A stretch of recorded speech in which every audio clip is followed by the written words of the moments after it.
Have you ever noticed something strange about football? The clock never stops. Players can spend 2 minutes celebrating. Goalkeepers can waste time. There can be injuries, substitutions, VAR checks. Yet the match clock just keeps ticking. Instead of pausing the timer like almost every other sport, football does something completely different. The referee simply adds extra minutes at the end. But why? Why doesn't football just stop the clock? To understand this, we need to go back to the early days of football.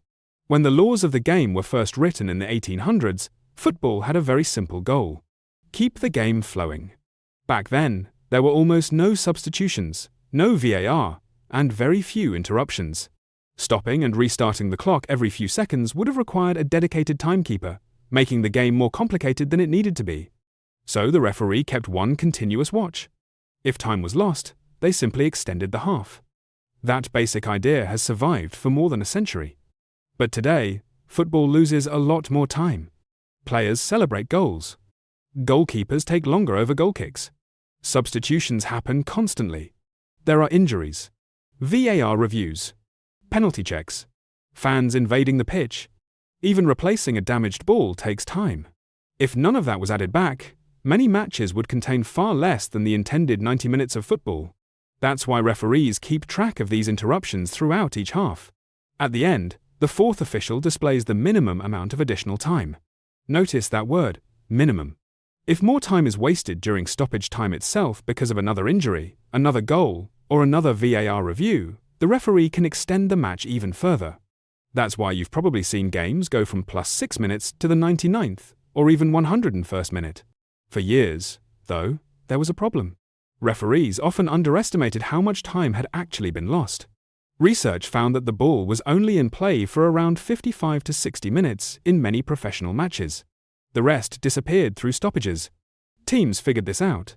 If they were winning, wasting time became a strategy. Every delayed throw-in, every slow substitution, every goalkeeper taking an extra few seconds, all of it helped run down the clock. Then came the 2022 World Cup. Fans suddenly noticed something unusual. 10 minutes, 12 minutes, sometimes even 14 minutes of added time. It looked ridiculous. But FIFA had instructed referees to calculate lost time much more accurately. Long celebrations, substitutions, VAR delays. Everything counted. The message was simple. If you waste time, you'll get it back anyway. Since then, many competitions have started following the same philosophy. Not because football wants longer matches, but because it wants closer to 90 minutes of actual football. So why doesn't football just stop the clock like basketball? At first, that sounds like the perfect solution. No more arguments. No more time wasting. Every second is accounted for. But it also changes something fundamental.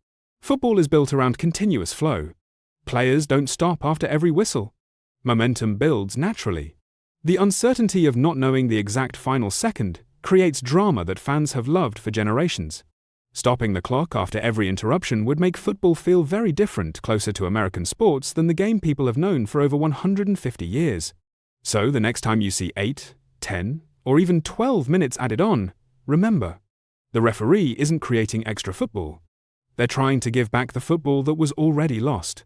And in a sport where every second can decide a trophy, those added minutes might actually be the fairest part of the entire match.